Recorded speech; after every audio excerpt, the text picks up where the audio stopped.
जैसा कि आप लोगों ने अपना ब्रेक एंजॉय किया होगा, मैं आगे चलता हूँ।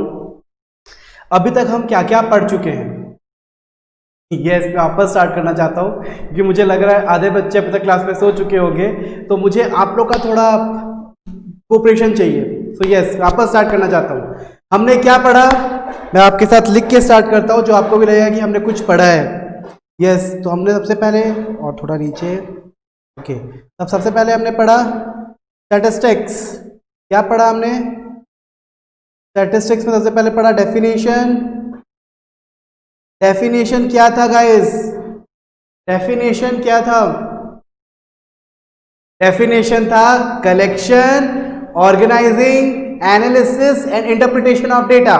देन डेफिनेशन को हमने दो पार्ट में डिवाइड किया था। क्या दो पार्ट थे वो? एक था प्लूरल सेंस में और एक था सिंगुलर सेंस में। प्लूरल सेंस में क्या था मुझे आप बेटा बताएंगे, और सिंगुलर में क्या था मुझे आप बताएंगे।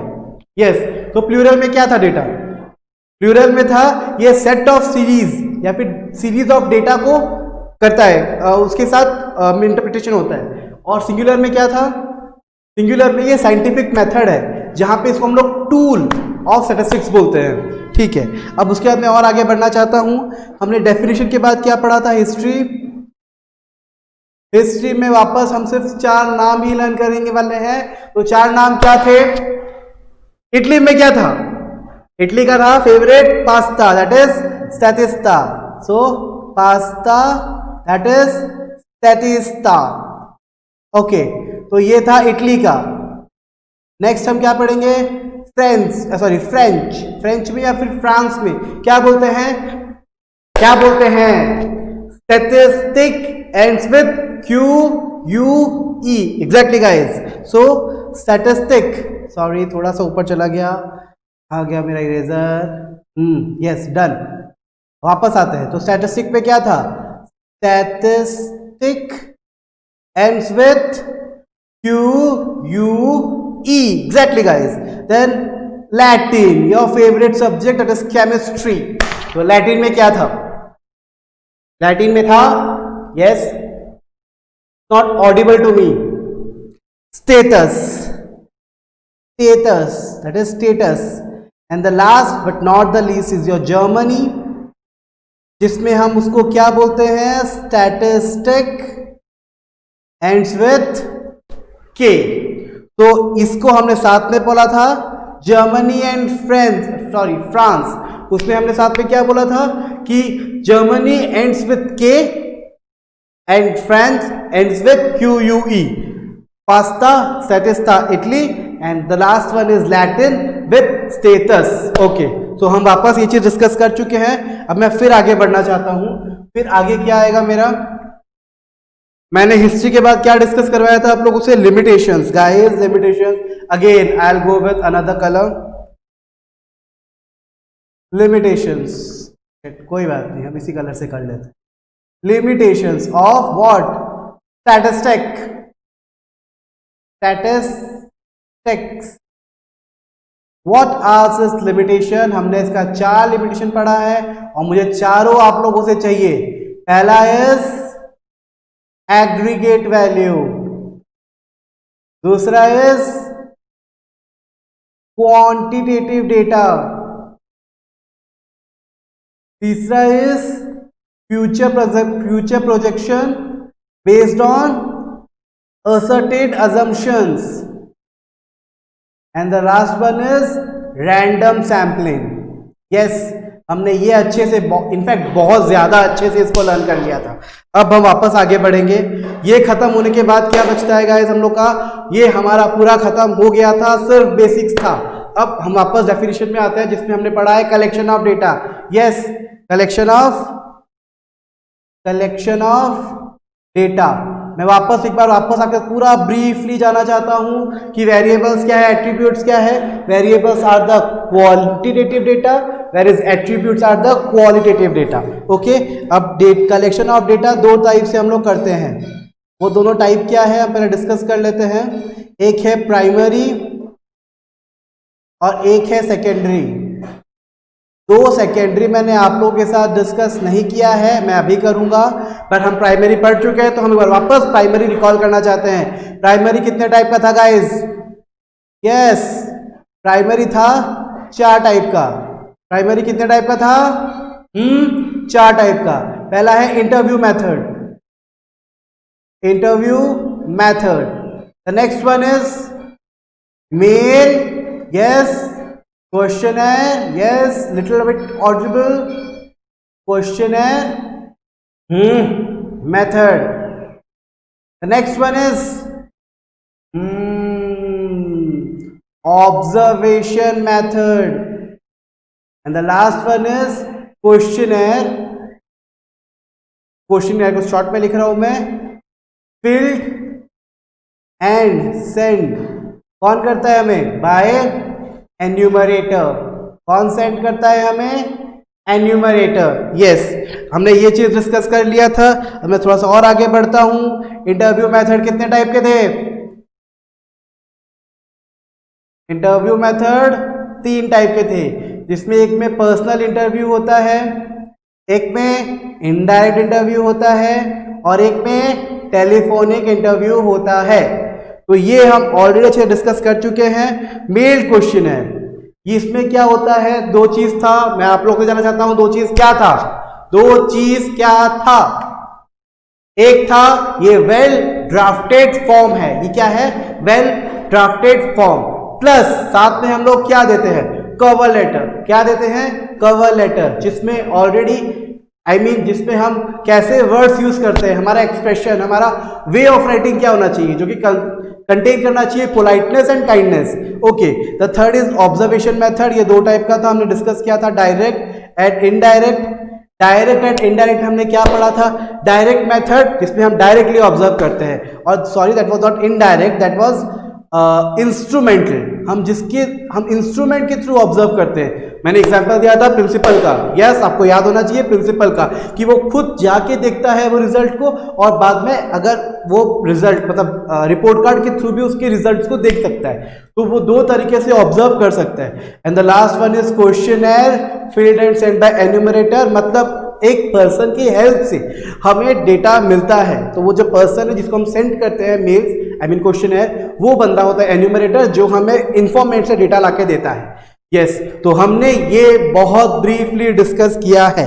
अब मैं चाहता हूं आपके साथ नया टॉपिक डिस्कस करना, that is guys, that is secondary data.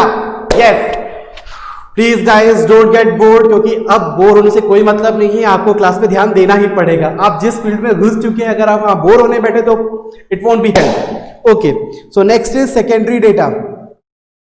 मैं आप लोगों के साथ स्टार्ट करने वाला हूं secondary data.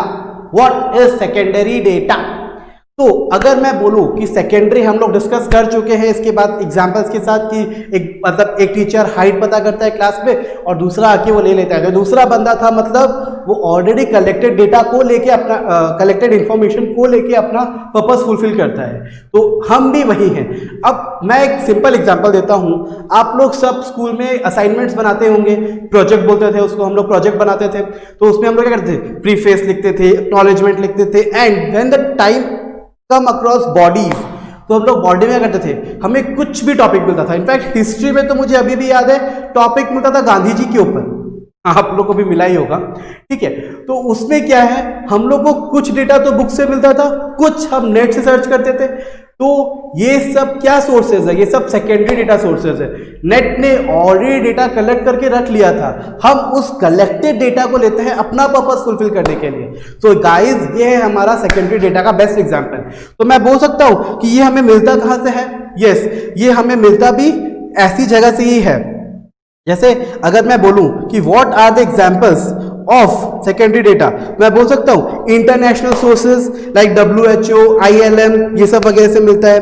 Government sources like मुझे किसी एक पर्टिकुलर जगह का सेंसस चाहिए, मुझे पॉपुलेशन जानना है या कुछ, तो मैं किसको फॉलो करता हूँ? गवर्नमेंट प्रोवाइडेड साइट में जाके सेंसस चेक करता हूँ। तो ये सब जो सोर्सेज है, जो प्राइवेट सोर्सेज हैं, ये सब जो सोर्सेज है, हमें जो बाहर से कलेक्टेड होते हैं, ये सब एग्जाम्पल है सेकेंडरी सोर्सेज की। तो गाइस अभी हमारा कलेक्शन ऑफ डेटा का 90% ऑफ द पार्ट खत्म हो गया है। किससे वापस से एक बार रिकॉल करना चाहता हूं, यस मैं एक बार वापस रिकॉल करना चाहता हूं कि आप भूले ना। तो वापस मैं अगर रिकॉल करूं तो पहला क्या था, दो टाइप का डेटा है, प्राइमरी सेकेंडरी। प्राइमरी हमने बहुत चीज डिस्कस किया है, 4 टाइप का है, आप मुझे याद है, मुझे लगता है आपको अच्छे से याद हो गया होगा। मैं आप लोग को पूछूंगा सेकंड में जाता हूं, सेकेंडरी डेटा जो कि डेटा सेकंड हैंडली या फिर सब्सिक्वेंटली यूज होता है आफ्टर मतलब फ्रॉम द प्राइमरी डेटा। ठीक है, अब ये क्या था, इंटरनेट सोर्सेज वगैरह है जिसके थ्रू हम लोग जाने वाले हैं। तो आई थिंक मैंने ये पोर्शन एक बार के लिए कवर कर दिया है। तो अभी मैं बोल सकता हूं कलेक्शन ऑफ डेटा क्या है, आप लोग को समझ में आ गया होगा, नहीं तो मैं वापस एक बार बोलूंगा, कोई इश्यू नहीं है। फिर अब यहां पे खत्म होने के बाद हम थोड़ा सा और आगे चलते हैं, how to scrutiny or how to verify whether the data which I have collected is correct or not। ठीक है, तो उसके लिए ना हम कुछ साइंटिफिक रीजंस नहीं लगाते हैं, हम नॉर्मल एक्सपर्टाइज लगाते हैं हमारा, बिकॉज हम जिस फील्ड में हैं उस फील्ड में हमें नॉलेज होना बहुत जरूरी है। अब मैं एक सिंपल एग्जांपल बोलता हूं, मुझे जानना है कि इस एरिया का पॉपुलेशन क्या है, इस एरिया का पॉपुलेशन क्या है या फिर डेंसिटी क्या है। What is density guys?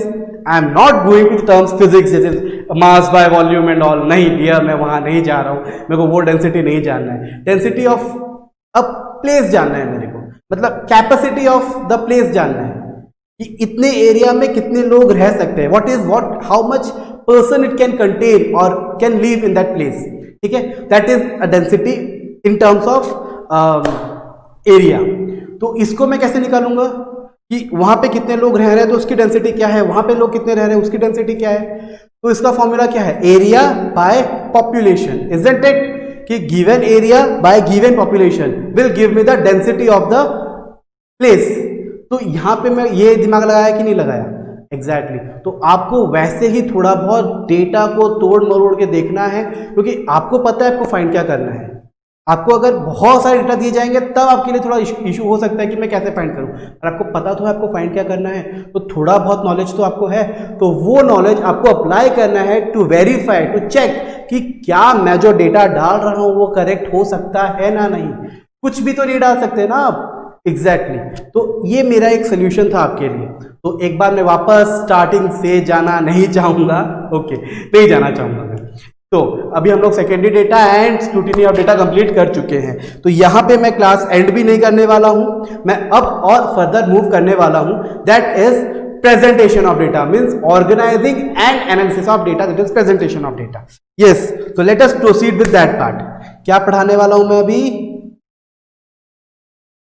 Presentation of data, क्या, presentation of data. Dear word presentation ये बहुत कुछ बता देता है मेरे को, बहुत कुछ बता देता है मेरे को कि प्रेजेंट कैसे करना है।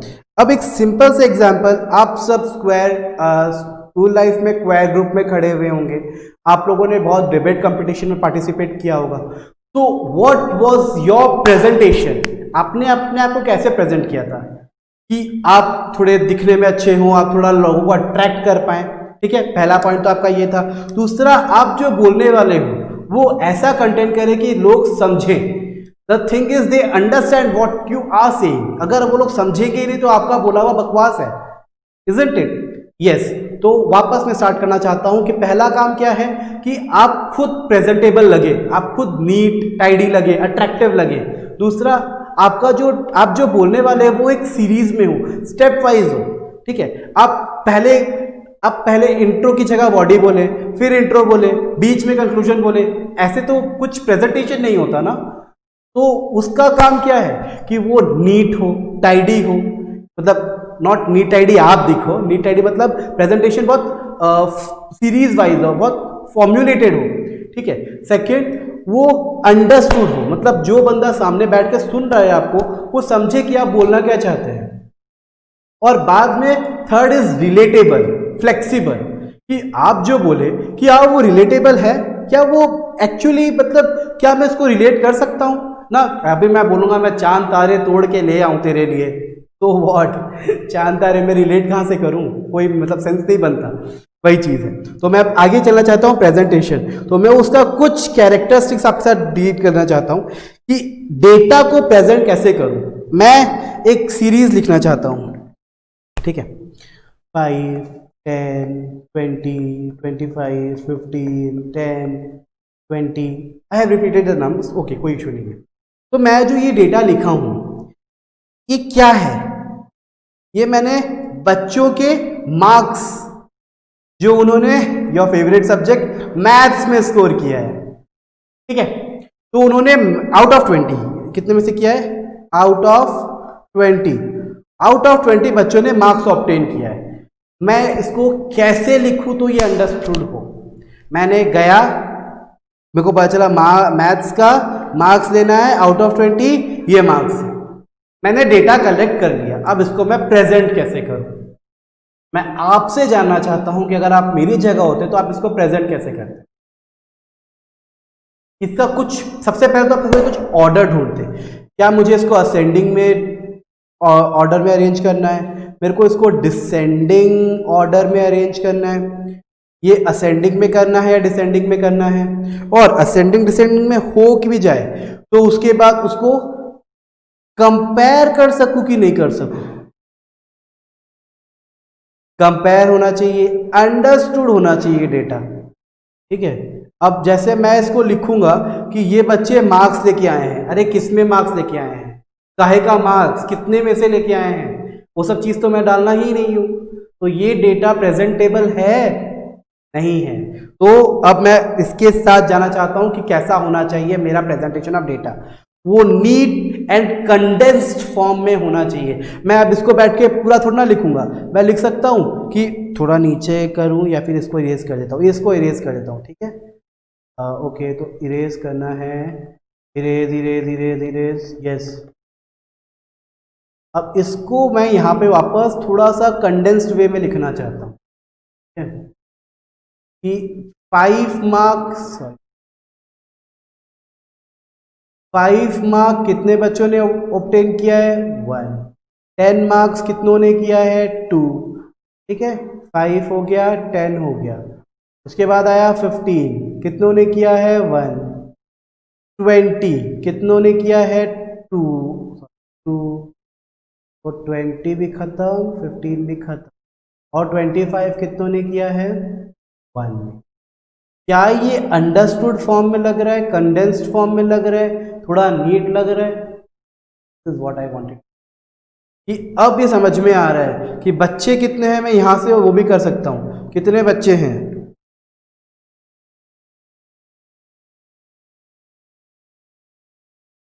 कितने बच्चे हैं यहाँ पे? 2 + 1 3 + 1 4 5 6 7, तो कितने बच्चे हैं? 7 बच्चे हैं। मैं वो भी इजीली कंपेयर कर पाया कि नहीं कर पाया?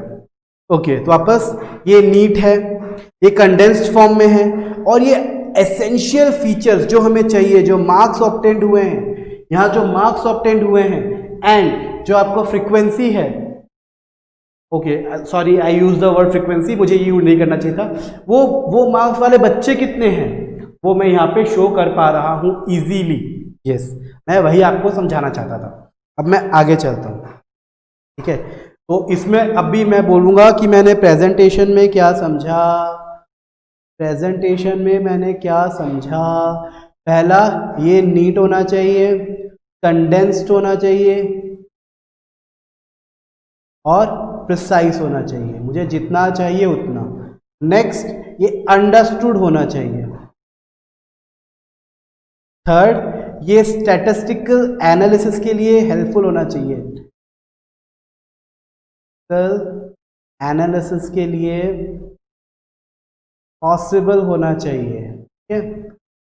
तो ये कुछ प्रेजेंटेशंस के टर्म है जो मुझे याद रखने हैं। अब मैं इसको क्लासीफाई करना चाहता हूँ।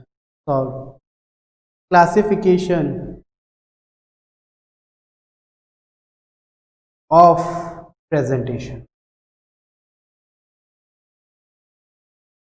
अलग अलग चीजों के लिए अलग अलग तरीके के नाम हैं, ठीक है। पहला नाम मैं लिखना चाहता हूं क्लासिफिकेशन का, क्रोनोलॉजिकल और टेम्पोरल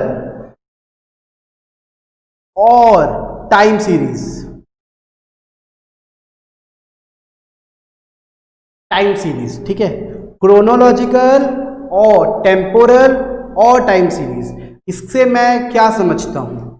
इससे मैं ये समझता हूं कि जो डेटा है वो इधर क्रोनोलॉजिकल ऑर्डर में है, या टेम्पोरल ऑर्डर में है, या टाइम सीरीज ऑर्डर में है। मैं एक्सप्लेन करना चाहता हूं इसको विथ एग्जांपल, ठीक है। एग्जांपल, अभी आप लोगों को पता होगा एक बीमारी कोरोना, यस कोरोना, बहुत बड़ी महामारी चल रही है गाइस, ठीक है। तो अगर मुझे इसके डेटे के ऊपर करना है काम, ठीक है, तो टाइम सीरीज का मतलब मैं बोल सकता हूं पीरियोडिक है, एक पीरियोडिकल फॉर्म में होता है ये।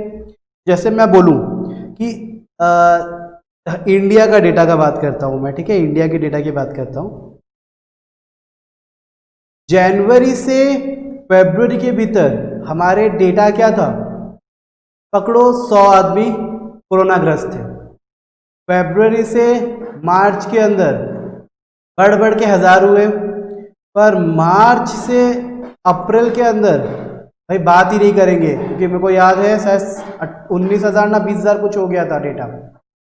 एंड उसके बाद अप्रैल से मई के अंदर, अरे बाप रे, ये लैक्स में चला गया था, पता है आपको, अराउंड 1,50,000 और 1,75,000। 1,75,000 was more reliable if I remember, ठीक है। तो सोचो, मैं वही समझाना चाहता हूं कि ये टाइम पीरियड पे कैसे ये डेटा को मैं प्रेजेंट कर रहा हूं। तो this is how a data should be presented, कि इतने से इतना में इतना लोग थे, इतने से इतने में इतने लोग थे, इतने से इतने में इतने लोग थे, और इतने से इतने में कितने लोग थे, एग्जैक्टली तो ये है तरीका टाइम सीरीज का। मतलब मैं टाइम अकॉर्डिंग जा रहा हूं, मैं मंथ अकॉर्डिंग हो, ईयर अकॉर्डिंग हो, डे अकॉर्डिंग हो। जहां टाइम पीरियड की बात आती है, जहां क्रोनोलॉजिक ऑर्डर की बात आती है, उस हिसाब से अगर मैं बोलूं कि 1995 से 2015 तक आपका सेंसस क्या है, आपका चेंजेस क्या है सेंसस में, तो वो आपका टाइम सीरीज में आएगा कि नहीं आएगा, बिकॉज ये भी एक पीरियड है। 1995 से 2015 तक का एक पीरियड है, उस पीरियड में ये क्रोनोलॉजिकल ऑर्डर में चल रहा है, इसीलिए। तो आपको मेरे हिसाब से ये समझ में आ गया होगा कि क्रोनोलॉजिकल ऑर्डर या टाइम सीरीज क्या है। अब मैं आगे चलूंगा, टाइम सीरीज मैंने डिस्कस कर दी है। नेक्स्ट है जियोग्राफिकल। नेक्स्ट है जियोग्राफिकल। यहां आप लोग को, और उसको लिख देता हूं कंप्लीट नाम, और स्पेशियल, और स्पेशियल, ठीक है, स्पेशल डेटा सीरीज है। मैं इसको पूरा नाम नहीं लिख रहा हूँ, इससे राइट आगे जाता हूँ, ठीक है। तो जियोग्राफिकल और स्पेशियल, स्पेशियल मतलब has been derive, has been a part of space, spatial, ठीक है। तो यहां पे क्या समझ में आ रहा है, आप लोगों ने पढ़ा है ज्योग्राफी, तो आपको पता है what is geography and all. Geography मतलब जहां पे हम क्लाइमेट या फिर एरिया की बात करते हैं, इजंट इट। तो अगर मैं कोई पर्टिकुलर एरिया के ऊपर बात करूं ना, तो वो आता है जियोग्राफिकल या फिर स्पेशियल के अंदर। अब मैं कोरोना वाला एग्जांपल ही लेता हूं, कोरोना वाला एग्जांपल ही लेता हूं। इंडिया में अभी क्या चल रहा है कोरोना का डेटा, 2,57,000, और शायद बढ़ चुका है, मुझे ध्यान नहीं है, इंडिया में, ठीक है। यूएसए में क्या चल रहा है उसका तो बात ही नहीं करेंगे हम लोग, अराउंड 4 लाख पकड़ लेते हैं क्योंकि तो मिलियन में है। उसके अलावा चाइना, चाइना का भी अराउंड 2 लाख कुछ है डेटा, ठीक है। तो ज़्यादा ही है, वो छिपा रहे हैं, मुझे भी नहीं पता कितना है, तो आई डोंट नो। तो अब मैं बोलना चाहता हूं कि ये डेटा मुझे कोरोना का मिला, तो ये किस किस बेसिस पे मिला है मेरे को, एरिया बेसिस पे, मतलब इंडिया, यूएसए, चाइना। तो ये एक एरिया बेसिस पे मुझे सब डिवीजन या फिर डिविजन्स मिले हैं। इसी को हम लोग बोलते हैं जियोग्राफिकल और स्पेशियल, ठीक है। इसी को हम लोग बोलते हैं जियोग्राफिकल और स्पेशियल। नेक्स्ट मैं स्टार्ट करना चाहता हूं, नेक्स्ट है qualitative. Yes dear, qualitative data भी होता ही है, भले हम स्टैटिस्टिक पे यूज नहीं करते, इसको लोग बोलते हैं और ऑर्डिनल, ठीक है। और वैसे ही क्वांटिटेटिव, क्योंकि सारी क्वांटिटेटिव ही मोस्टली होती है। क्वांटिटेटिव उसको हम लोग और बोलते हैं कार्डिनल। आपको बस ये याद रखना है, तो मैं एक्सप्लेन नहीं करने वाला हूँ, बिकॉज नाम is much more sufficient to explain what it would contain. तो अगर मैं आपको वापस डीपली घुसने की कोशिश करूं तो आप हर जगह कंफ्यूज होके फिर चिढ़ जाएंगे, यार सर थियोरी क्यों पढ़ा रहे हैं, सर क्यों पका रहे हैं इतना। तो गाइज मेरे को भी कोई इंटरेस्ट नहीं है आपको पकाने का। द थिंग इज मैं चाहता ही नहीं हूँ आप पके, मैं जितना हो सके आपके साथ इंटरेक्ट होने की कोशिश कर रहा हूँ कि आप मुझे मेरे सवालों के जवाब दें। मुझे पता है कि आप कितनी बार खुद में सोच रहे होंगे कि मैं जवाब देके करूं क्या, कोई सुनने वाला नहीं है। अरे भाई मैं सुन रहा हूं, मैं सुन रहा हूं। और आपस में बात करो ना इस सब चीज के बारे में, नॉलेज खुद में गेन होता है जी। तो आप ये मत सोचो कि मतलब क्या होगा बोलने से, घर में जाके पढ़ना है, नहीं, यहां सुनो, आपको पूरा फंडा क्लियर हो रहा है पूरा। मैं एक एक चीज को ब्रीफली एक्सप्लेन करने की पूरी कोशिश कर रहा हूं। तो आप ये मत सोचिएगा कि सर क्या है, क्यों समझ में नहीं आ रहा, कहां प्रॉब्लम हो रहा है data. Please don't think too much. अब मैं आगे चलता हूं, ठीक है। तो मैंने प्रेजेंटेशन ऑफ डेटा का डिस्कशन कर लिया है, अब मैं आगे चलने की कोशिश करता हूं, ठीक है। तो अब हम पढ़ेंगे modes of presentation of data. अब हम क्या पढ़ने वाले हैं, modes of presentation of data. अभी तक हमने क्या पढ़ा है प्रेजेंटेशन के ऊपर, मैं एक बार वापस डिस्कशन करना चाहता हूं। यस डियर, प्रेजेंटेशन के बारे में अभी मैंने क्या पढ़ा है, पहले मैंने इसके थोड़े फीचर्स पढ़े हैं कि प्रेजेंटेशन कैसा होना चाहिए। वो होना चाहिए नीट, कंडेंस्ड एंड प्रिसाइज। कैसा होना चाहिए, neat, condensed and precise. Second वाला कैसा होना चाहिए, मैं आप लोग से सुनना चाहता हूं, सेकंड वाला कैसा होना चाहिए। यस, सेकंड था ये अंडरस्टूड होना चाहिए, मतलब अंडरस्टूड या अंडरस्टैंडेबल, जो बोल लो आप लोग, ठीक है, कि ये हमें इजीली अंडरस्टूड हो जाए कि ये क्या, हम ये प्रेजेंटेशन क्या एक्सप्लेन करना चाहते हैं। एंड थर्ड इज इसमें स्टैटिस्टिकल एनालिसिस। स्टैटिस्टिकल एनालिसिस, अब मैं इतना हार्ड वर्ड अगर यूज करने गया, दो it is not hard, but अगर मैं आप लोग के टर्म्स पे हार्ड वर्ड यूज करने गया तो मैं सिंपली बोल सकता हूं जिसमें कंपैरिजन या फिर जो मुझे वैल्यू ऑब्टेन करना है वो इजीली ऑब्टेन हो सके, उस पे ध्यान देना है, ठीक है। प्रेजेंटेशन के फीचर्स के बाद हम आगे गए, उसमें हम लोग आगे क्या पढ़े, फीचर्स के बाद क्या था, फीचर्स के बाद था क्लासिफिकेशन ऑफ डेटा, क्या, sorry, classification of presentation. Classification of presentation वो कितने टाइप का था, यस वो कितने टाइप का था, पहला था क्रोनोलॉजी, पूरा नहीं लिखूंगा, या आपका था क्रोनोलॉजी या टाइम सीरीज या टेम्पोरल, ठीक है। उसके बाद नेक्स्ट क्या हम लोग डिस्कस किए थे, मुझे आप लोगों से जानना है नेक्स्ट क्या डिस्कस किए थे हम लोग। टाइम सीरीज के बाद क्या टॉपिक था, टाइम सीरीज के बाद यस ज्योग्राफी, एरिया की बात आ गई। अब तो ज्योग्राफिकल या स्पेशियल, स्पेशियल, ठीक है। नेक्स्ट इज ज्योग्राफी के बाद आया था हम लोग का qualitative, that is ordinal, and last is quantitative, that is cardinal. हमने अभी तक आपके साथ प्रेजेंटेशन के क्लासिफिकेशन डिस्कस किए हैं। अब हम आगे बढ़ना चाहते हैं विद मोड्स। मोड्स मतलब अब मैं समझ तो गया किसको क्या बोलते हैं, मॉडल्स लिख दिया, सॉरी,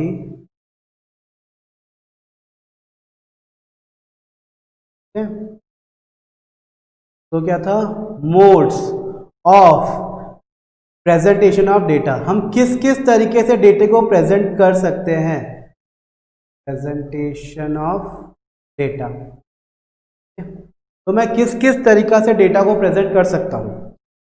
पहला है textual, textual presentation. What does it mean by textual presentation, ठीक है। टेक्सचुअल प्रेजेंटेशन का मतलब क्या होता है, टेक्सचुअल प्रेजेंटेशन का मतलब होता है किसी भी चीज को नॉर्मल पैराग्राफ में लिखना या टेक्स्ट फॉर्म में लिखना, ठीक है। जैसे मैं एग्जांपल देता हूं, मैं ऐसे बोलूंगा, in year 2020 the people were found to be diagnosed by corona और इफेक्टेड बाय कोरोना, ठीक है, corona, full stop. Out of the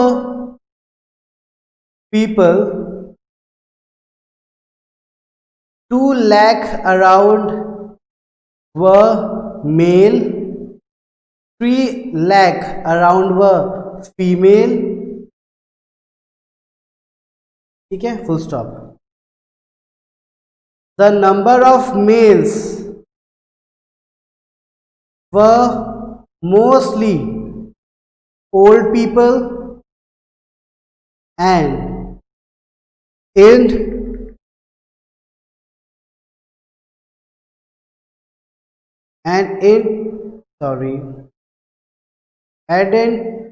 terms of woman or girl, mostly were young girls. तो मैं अगर ऐसे लिखूं, यस, हम डेटा को ऐसे भी लिख सकते हैं, हम ऐसे भी प्रेजेंट कर सकते हैं, बिकॉज इट इज अंडरस्टूड। ये नीट है, ये प्रिसाइज है, ये अंडरस्टूड है कि नहीं? और इसमें स्टैटिस्टिकल एनालिसिस भी पॉसिबल है कि मैं देख के कर सकूं, पर इसमें मैं धनाधन नहीं कर पाऊंगा, इसमें मैं देखते ही नहीं बोल पाऊंगा हाँ I need to read the whole thing, ठीक है। फिर मुझे उससे बैठाना पड़ेगा कि हाँ 3 लाख थे, 2 लाख थे, उसमें मोस्टली ओल्ड थे, उसमें, तो यहाँ मेरे को थोड़ा सा दिक्कत होगा। तो टेक्सचुअल ये एक पैराग्राफ वाले में है और ऑफिस रिपोर्ट्स वगैरह इसी प्रकार हम लोग लिखते हैं, पर इसमें प्रॉब्लम क्या है कि ये बहुत मोनोटोनस है, ये हम लोग डाइवर्सिफाई नहीं कर सकता, ये बहुत मोनोटोनस है, ठीक है। और क्लासिफिकेशन मैनीफोल्ड क्लासिफिकेशन में ये उतना हेल्पफुल नहीं होता है, ठीक है। तो प्रेजेंटेशन आपको टेक्सचुअल फॉर्मेट में समझ में आ गया, ये था टेक्सचुअल फॉर्मेट। अब आएगा टेब्यूलर, क्या आता है दूसरा? टेब्यूलर। अब मैं स्टार्ट करना चाहता हूं आपके साथ टेब्यूलर प्रेजेंटेशन। ऊपर वाला प्रेजेंटेशन को मैं थोड़ा सा चेंज करके नीचे वाला लिखना चाहता हूं। बोला in the year 2020 the people were found to be diagnosed और affected by corona, out of them people around 2 lakh around were male, ठीक है। तो मैं ऐसे लिख सकता हूं, मेल अराउंड 2 lakh, फीमेल का गाइस 3 lakh, यस। तो यहां मैं उसको टेबुलर फॉर्म में प्रेजेंट कर रहा हूं, यस। मैंने बहुत छोटा टेबल बनाया है, आई नो, बट आपके अंडरस्टैंडिंग के लिए ये बहुत इफेक्टिव है। तो आपको समझ में आया, तो मैं इसको क्या बोल सकता हूं कि ये सिस्टमैटिकल प्रेजेंटेशन ऑफ डेटा है with the help of a systematical table और स्टैटिस्टिकल टेबल, ठीक है। तो इसमें अब मैंने कुछ तो बना दिया, पर मैंने कुछ बनाया, मैंने टेबल नहीं बनाया, मैंने डेटा को लिखा है। तो टेबुलर फॉर्म में आप कैसे आगे जाएंगे? इसमें एक हेडिंग होता है टाइटल, ठीक है। तो ये टाइटल क्या है मेरा? यहाँ पे टाइटल है कि पीपल अफेक्टेड फ्रॉम कोरोना, ठीक है। मैंने नहीं लिखा कहाँ, इंडिया में, पाकिस्तान में, मैंने नहीं लिखा, मैं नॉर्मल इसका हेडिंग दे दूंगा इन 2020, वो भी लिखना जरूरी है कि कब का बात है ये, ठीक है। अब मैं टेबल बनाऊंगा, ठीक है। सबसे पहले मेरी हेडिंग रहेगी, इसको हम लोग बॉक्स हेड बोलते हैं, ठीक है। बॉक्स हेड के साथ मैं आगे चलना चाहता हूं, ठीक है। तो यहाँ पे पहले होता है कैप्शन। कैप्शन मतलब क्या है? क्या मैं बोल सकता हूं मैं कि जेंडर एंड यहाँ पे number of people affected, yes, मैं बोल सकता हूं यहाँ पे क्लियरली। तो जेंडर क्या है और नंबर ऑफ पीपल अफेक्टेड क्या है। फिर मैं आगे चलता हूं, यस। तो अगर मैं आगे चलूं तो जेंडर था पहला मेल, मेल का रिक्वायरमेंट क्या है? 2 lakh, फीमेल का क्या है? 3 lakh। तो मैं इजीली निकाल सकता हूं कि टोटल नंबर ऑफ कितने हैं? People affected is 5 lakh, it is some total population affected, isn't it? मैं क्या ये चीज बोल सकता हूं? यस। तो this is called as tabular presentation, जहां मुझे डेटा देखते ही समझ में आ जाएगा क्या है, प्लस उसमें स्टैटिस्टिकल एनालिसिस भी पॉसिबल है, लाइक 5 lakh। मैं देख के बता दिया कि 2 + 3 5 लाख है, ठीक है। अब यहाँ पे मैं और साइड में जा सकता हूँ कि मैं बोल सकता हूँ कि मेल कितने थे, फीमेल कितने थे, बट उसका मैंने डेटा आपको पहले वाले में नहीं दिया, इसलिए मैं उसके डिटेल में नहीं जा रहा हूँ। ओके, तो यहाँ आपको टेक्सचुअल फॉर्मेट समझ में आ गया। अब डायग्रामेटिक फॉर्मेट, ठीक है। What is diagrammatic? डायग्रामेटिक मतलब मैं इसी टेबुलेशन को मैं डायग्राम में एक्सप्लेन करने की कोशिश करूंगा। किसमें एक्सप्लेन करने की कोशिश करूंगा? डायग्राम में। तो हम लोग डायग्राम के बारे में मोस्टली 2 ही पढ़ने वाले हैं, एक है लाइन डायग्राम और हिस्टोग्राम, बार डायग्राम, और तीसरा है पाई चार्ट। हम इसको 3 चीज में करने वाले हैं। मैं यहां पे लिख रहा हूं डायग्रामेटिक रिप्रेजेंटेशन, डायग्रामेटिक रिप्रेजेंटेशन और प्रेजेंटेशन ऑफ डेटा। इसको मैं 3 पार्ट में डिवाइड कर रहा हूं। एक है लाइन डायग्राम, दूसरा है यस लाइन। तो सबने ये ग्राफ प्लॉटिंग, ठीक है। पहले एक डेटा बनाता हूं, डेटा हूं, छोटा डेटा बनाता हूं। बॉक्स हेड होटल में लिखूंगा, यहां लिख देता हूं कि जस्टिन बीबर के सॉन्ग्स को हमने, उसका टर्नओवर क्या था, मतलब उसके जो हमने गाने खरीदे थे, उसकी जो डिमांड थी, उसका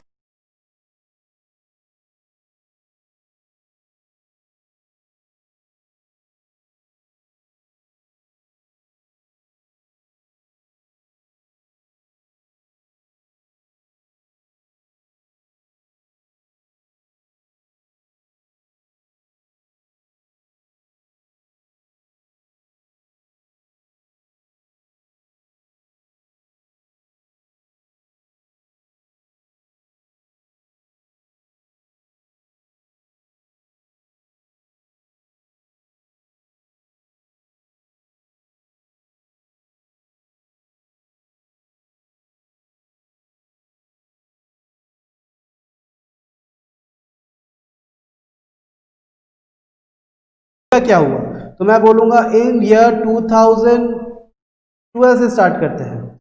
इसका डिमांड बहुत था, पकड़ो ये मैं लिखता हूं अमाउंट, या फिर उसकी सीडीज कितने बिके, सीडीज पकड़ो बिके उसके, मैं इन 1000 लिख रहा हूं, इन 1000।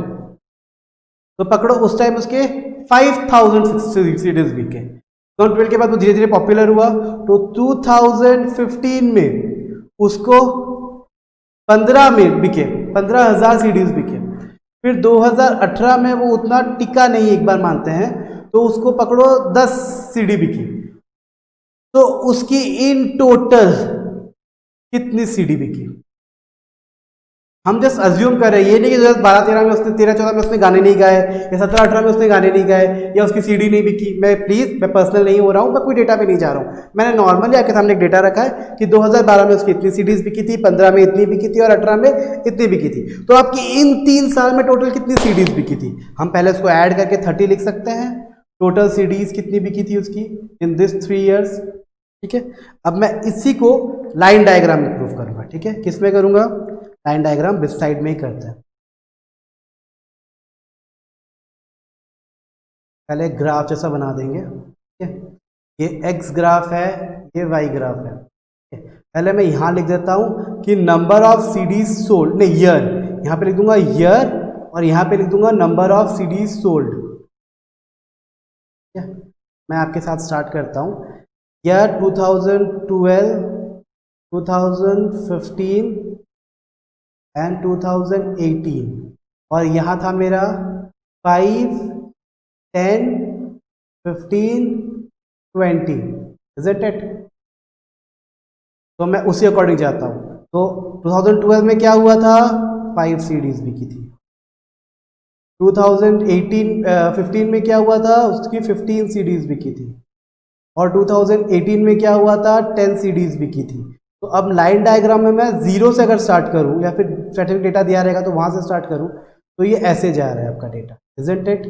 थोड़ा मेरा हिल हुल गया है, पर कोई नहीं, ठीक है। तो आपको स्ट्रेट लाइन ड्रॉ करते हुए जाना है सारे पॉइंट्स को जॉल्ट करने के लिए, सॉरी जॉल्ट डाउन करने के बाद मिलाने के लिए।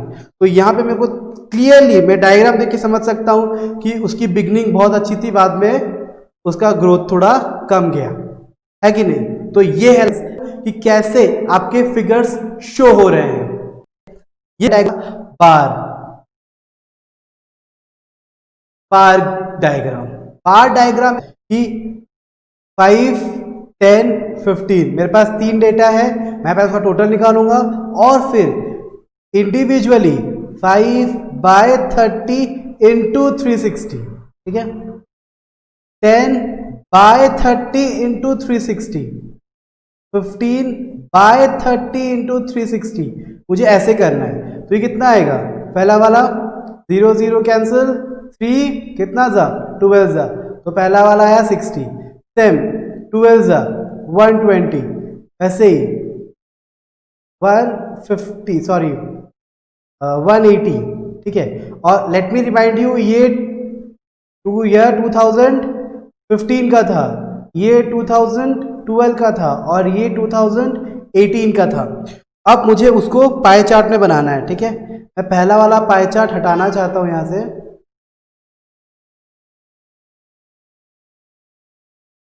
चलो कोई नहीं, मैं नीचे अलग नया पाई चार्ट बनाना चाहता हूं, ठीक है। सबसे पहले मैं इसका मिडिल पॉइंट ढूंढ लेता हूँ, मतलब मैं सेंटर ढूंढ लेता हूँ। सेंटर के बाद अब सबसे पहले मैं एक लाइन डाल देता हूँ कहीं भी, या 60 डिग्री, अब वो 60 डिग्री आया मेरा यहाँ पे, ठीक है। 60 के बाद नेक्स्ट मेरे को बोला है 120 आएगा यहाँ पे। अब मुझे पता है ये 180 लग नहीं रहा, बट अज्यूम कर लो कि ये 180 ही होगा,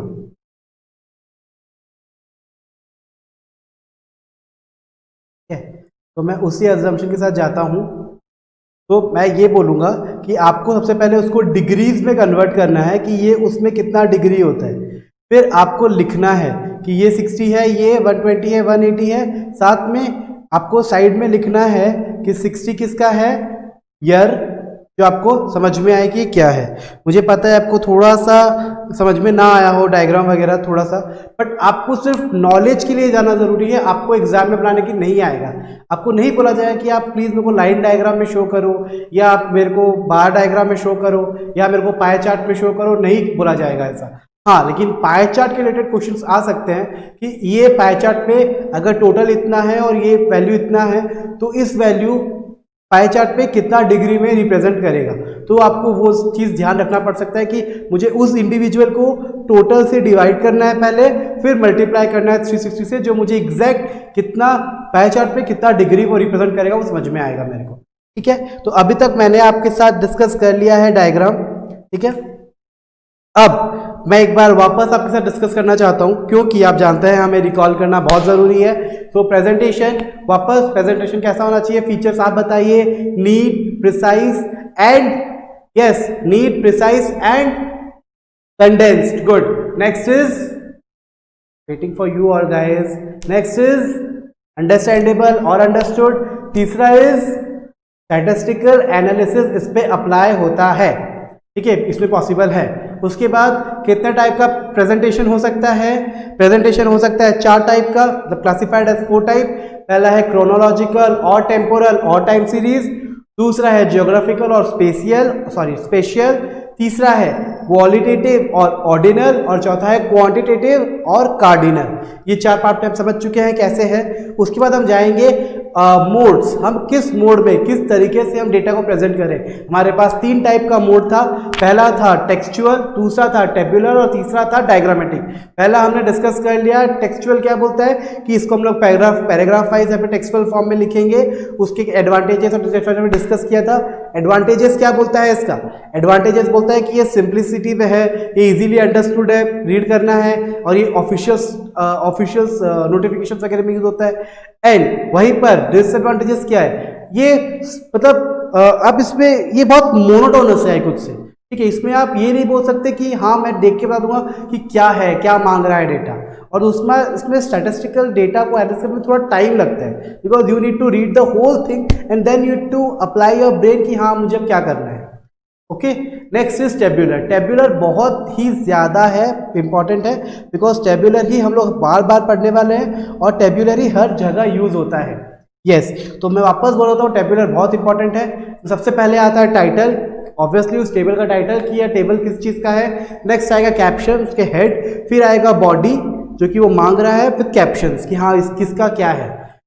तो इसमें क्या है, बहुत इजीली हम डेटा इंटरप्रेट कर सकते हैं, हमें जो इन्फॉर्मेशन चाहिए हम इजीली निकाल सकते हैं। ये बहुत ही ज़्यादा फायदेमंद है हमारे लिए।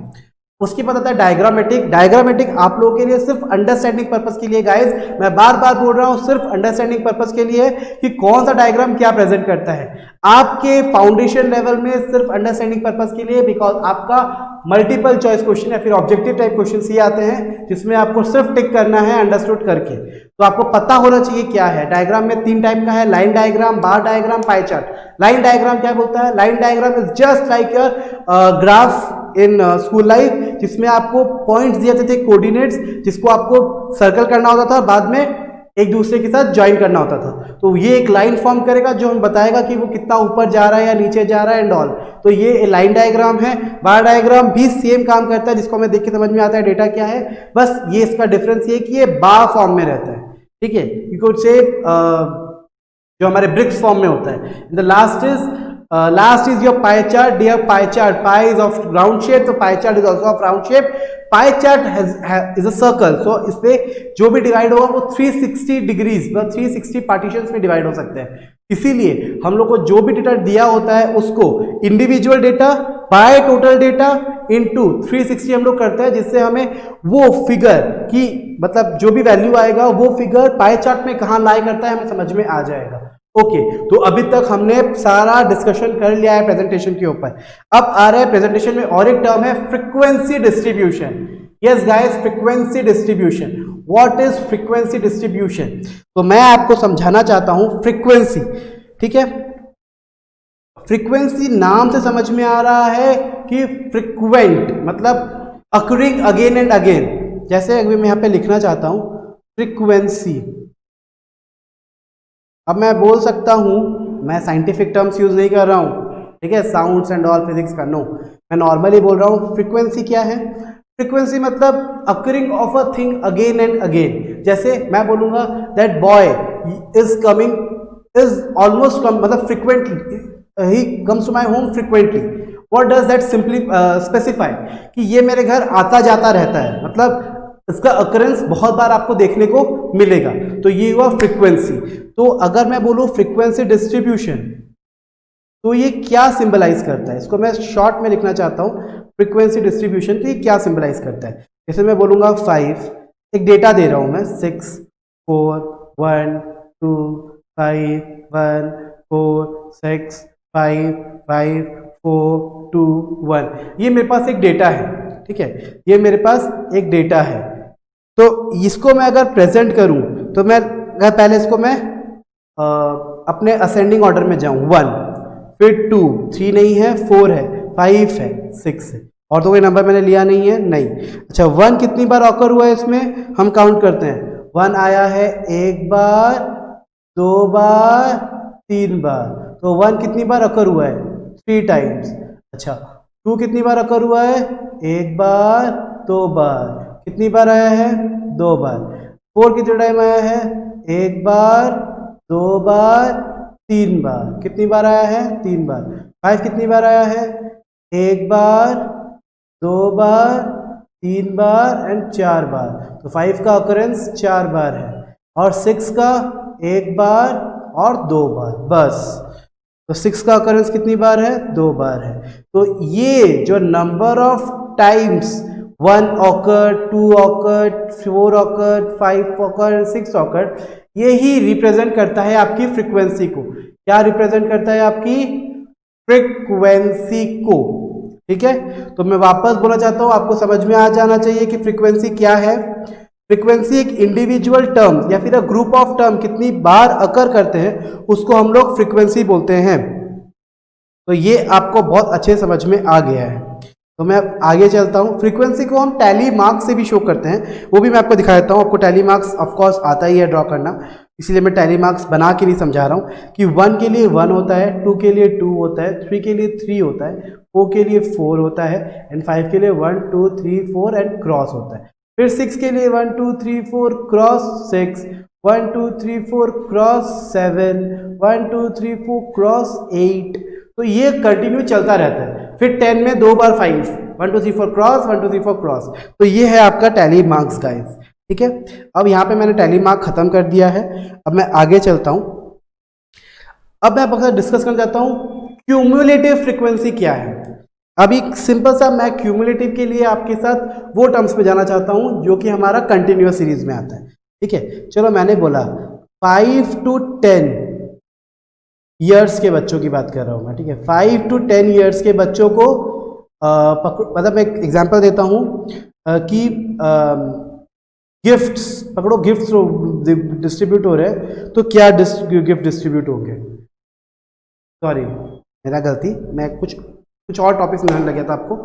एक बार के लिए एक बार वापस आते हैं, सॉरी माय मिस्टेक। तो अगर मैं बोलूं कि कितने बच्चे हैं, मैं एक ग्रुप ऑफ पीपल को लिया हूं और उसमें एक पर्टिकुलर मैं एज के साथ जा रहा हूं कि उस एज में कितने बच्चे हैं। तो अगर मैं आज स्टार्ट करूं, मैं यहां पे इसको काटना चाहता हूं, ठीक है।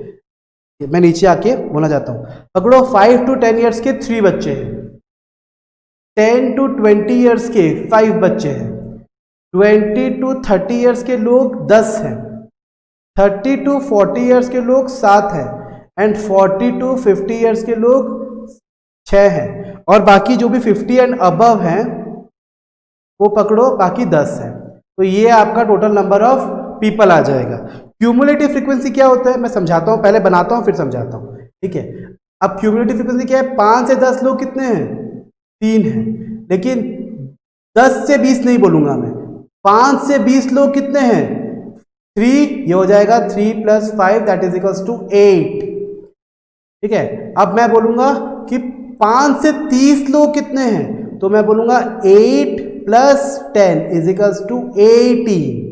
तो मेरा मतलब क्या है, यहां मैंने कैटेगराइज कर दिया था, 5 to 10 3 है, 10 to 20 5 है। पर अगर मैं बोलूं 5 to 20 कितने हैं, तो यहां हम अप्लाई करते हैं क्यूमुलेटिव फ्रीक्वेंसी, जहां हम लोग लोअर देन और अपर देन मानते हैं, ठीक है।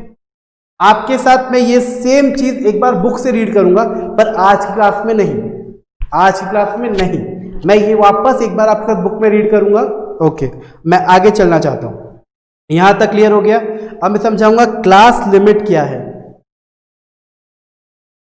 What do you mean by class limit. अभी कंटिन्यूअस सीरीज में वो होता है 45 to 48, तो यहां मेरी क्लास लिमिट क्या है, ये दोनों मेरी क्लास लिमिट है। क्या है, ये दोनों मेरी क्लास लिमिट है। इसको मैं बोलूंगा लोअर क्लास लिमिट, इसको मैं बोलूंगा अपर क्लास लिमिट। ये दोनों मेरी क्लास लिमिट है जिनको मैं समझा रहा हूं लोअर क्लास लिमिट और अपर क्लास लिमिट के नाम पे। फिर मैं और आगे चलना चाहता हूं, ठीक है। अब यहां तक मेरा मोस्ट प्रोबेबली समझाने का काम खत्म हो गया है, ठीक है। और एक पार्ट बचा है जो कि मैं समझा चुका हूं, क्यूमुलेटिव फ्रीक्वेंसी, ठीक है। अब मैं पढ़ाऊंगा फ्रीक्वेंसी कर्व। क्या पढ़ाऊंगा मैं अब, frequency curve. Yes guys, what do you mean by frequency curve. मैं बता देता हूं, फ्रीक्वेंसी को हम लोग बार में शो करते हैं, हम लोग लाइन डायग्राम में भी शो करते हैं, लेकिन फ्रीक्वेंसी को हम लोग अलग अलग तरीके से मतलब डायग्राम में भी शो करते हैं, जिसको हम लोग मोस्टली 4 टाइप में कैटेगराइज कर चुके हैं। एक है बेल शेप्ड, एक है यू शेप्ड, एक है जे शेप्ड और एक है मिक्स्ड। तो ये क्या है, ये मैं बोल तो दिया bell shaped, U shaped, J shaped और मिक्स्ड, ये एक्चुअली क्या है। अब मैं इसको समझाना चाहता हूं। बेल शेप जो है ना डियर, वो ऐसा होता है, उसका फ्रीक्वेंसी डिस्ट्रीब्यूशन कुछ ऐसा होता है, ठीक है। मतलब ये एक बेल की तरह दिखता है, अगर इसको बी से डिवाइड करें तो ये ऐसा फॉर्म करेगा, ठीक है। तो इसमें क्या होता है ना, ये हम लोग इसके बारे में हम लोग बहुत ज़्यादा ही ब्रीफ स्टडी करने वाले हैं, बिकॉज नॉर्मल डिस्ट्रीब्यूशन और बाइनोमियल ये कॉन्सेप्ट है हमारे बुक में, तो उसमें हम लोग उसको बहुत अच्छे से कवर करने वाले हैं। वो बेल शेप फ्रीक्वेंसी को शो करता है, ठीक है। तो इसके लिए मैं ज़्यादा डीपली नहीं जाऊँगा, बिकॉज वहाँ पे बहुत डीपली बहुत अच्छे से एनालिसिस करने वाले हैं। अब आया यू शेप्ड। यू शेप्ड क्या होता है, ऐसा होता है। ये सिर्फ आप लोगों को नेम से एक जानना है। यू शेप्ड क्या होता है मैं समझाता हूं। पकड़ो जो हम लोग बस वगैरह में, मतलब मॉर्निंग और evening time of a Kolkata, ठीक है, कोलकाता में मॉर्निंग इवनिंग टाइम में क्या होता है, मॉर्निंग के टाइम पे बहुत ज़्यादा रश होता है ऑफिस जाने का, और आने के टाइम पे बहुत ज़्यादा रश होता है, पर बीच में एकदम शांत होता है, एकदम साइलेंट, मतलब थोड़ा बहुत खुचुर मुचुर चलता है, इसलिए मैंने जीरो नहीं लिया, यहाँ नहीं लिया, तो इसलिए मैं थोड़ा ऊपर रखा है, मतलब ये थोड़ा बहुत खुचुर मुचुर चलता है, पर compare to these two it's very quite. तो यहाँ हम लोग बोलेंगे कि यहाँ इसका मीन पोजीशन है और यहाँ एक्सट्रीम पोजीशन है, ठीक है। अब नेक्स्ट आया जे शेड, जे शेड, ये भी मैं सेम बोलूंगा कोलकाता बस वगैरह, ठीक है, सॉरी कोलकाता नॉट बस, ऑफिस वगैरह, ठीक है। तो उसमें क्या होता है, जाने सबके आने का टाइम भले ही अलग अलग होता है, मतलब चौकीदार अलग टाइम पे आए, ये अलग टाइम पे आए, वो अलग टाइम पे आए, लेकिन सबका रश आवर सेम होता है, उसका मीन पोजीशन यहाँ लाई करता है, ठीक है। तो इसलिए ये इसका एक्सट्रीम उतना नहीं है जितना यहाँ पे एक्सट्रीम है, और mixed is mixture of all curves, ठीक है। तो यहाँ पे आपका, यहाँ तक मैंने आपका पूरा डिस्कस कर दिया है। मैं आपका आज की क्लास में क्वेश्चंस डिस्कस नहीं कर रहा हूँ, मैं सारे क्वेश्चंस आपके नेक्स्ट क्लास में डिस्कस करूंगा। एक बार फिर से मेरे साथ पूरा क्लास डिस्कस करते हैं गाइस। यस, तो आज हमने क्या क्या पढ़ा है, हमने आज पढ़ा है डेफिनेशन ऑफ स्टैटिस्टिक्स। डेफिनेशन में बार बार बोल रहा हूं, सिर्फ चार टर्म्स में याद रखना है, collection, organising, presentation, analysis and interpretation of data. ये चार टर्म करने के बाद हमने हिस्ट्री में मूव ऑन किया था। हिस्ट्री क्या बता रहा था आपका कि इसके सिर्फ चार नाम हैं जो आपको याद रखने हैं। एक है इटली में स्टैटिस्टा, जर्मनी में स्टैटिस्टिक्स एंड्स विद के,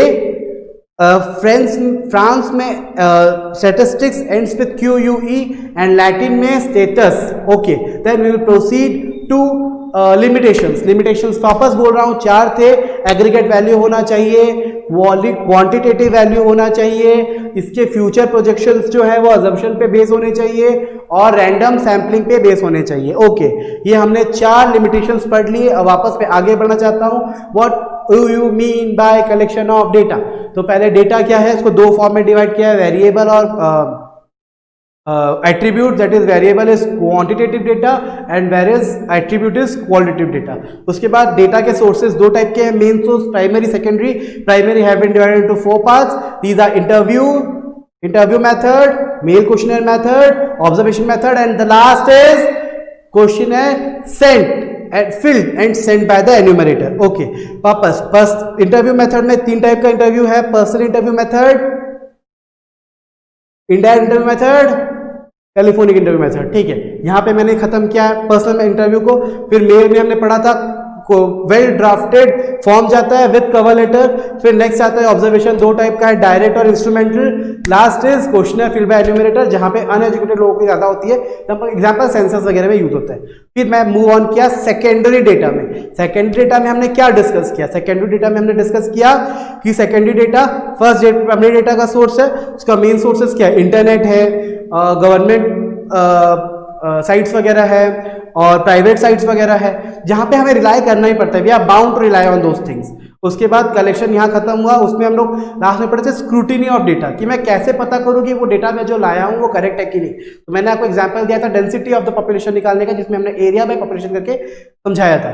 फिर मैं आगे चलता हूँ प्रेजेंटेशन ऑफ डेटा। प्रेजेंटेशन में क्या पढ़े हम, प्रेजेंटेशन में हम पढ़े हैं कि कैसा उसका फीचर्स क्या है, ये neat, precise and condensed form में होना चाहिए, ये अंडरस्टूड या फिर अंडरस्टैंडेबल फॉर्म में होना चाहिए, एंड इसमें स्टैटिस्टिकल एनालिसिस जो है वो इजीली हम लोग कर पाए। उसके बाद अब हम लोग आएंगे इसके कितने पार्ट में क्लासिफाइड है, ये 4 पार्ट में क्लासिफाइड है गाइस। कितने पार्ट में, 4 पार्ट में। एक था क्रोनोलॉजिक और टेम्पोरल और टाइम सीरीज, नेक्स्ट था ज्योग्राफिकल और स्पेशियल, तीसरा था ऑर्डिनल और क्वालिटेटिव, चौथा था क्वांटिटेटिव और कार्डिनल। उसके बाद मैं वापस से समझाने वाला हूं, उसके बाद मैं आगे जाता हूं। आगे में क्या पढ़े थे हम लोग, क्या क्या मोड है डेटा प्रेजेंट करने के, 3 टाइप के मोड है, टेक्सचुअल, नेक्स्ट इज टेब्युलर एंड तीसरा इज डायग्रामेटिक। टेक्सचुअल हम लोग पढ़े थे कि एक पैराग्राफ वाइज में होता है, tabular is the most important part, जिसमें हम लोग टाइटल होता है विद हेडिंग होता है, कैप्शंस होते हैं, उसके अकॉर्डिंग हमें फिल करना होता है बॉडी। नेक्स्ट इज क्या था बोले, हाँ अब लोग पढ़ रहे हैं डायग्रामेटिक। डायग्रामेटिक 3 टाइप का है, लाइन, यस, अभी हम क्या पढ़े थे डायग्रामेटिक। डायग्रामेटिक 3 टाइप का है, line, bar and pie chart. Line and bar मैंने समझा दिया था कि प्लॉटिंग वगैरह होता है लाइन में, उसको फिर लाइन को ज्वाइन करना होता है। नेक्स्ट इज बार। बार में सेम हम लोग को ब्रिक्स वगैरह उस लिमिट तक करने होते हैं। उसके बाद पाई चार्ट। पाई चार्ट में हमने बोला था कि वो एक राउंड सर्कल में होता है जिसका 360 डिग्री होता है, इसलिए सारे डेटा को हमें 360 में रिप्रेजेंट करने का पड़ता है। तो यहाँ तक डेटा पूरी समझ में आ गया। प्रेजेंटेशन के बाद हम लोगों ने स्टार्ट किया था फ्रीक्वेंसी डिस्ट्रीब्यूशन। फ्रीक्वेंसी डिस्ट्रीब्यूशन में क्या डिस्कस किया था कि फ्रीक्वेंसी क्या होता है, जो कि नंबर फ्रीक्वेंटली आता रहता है।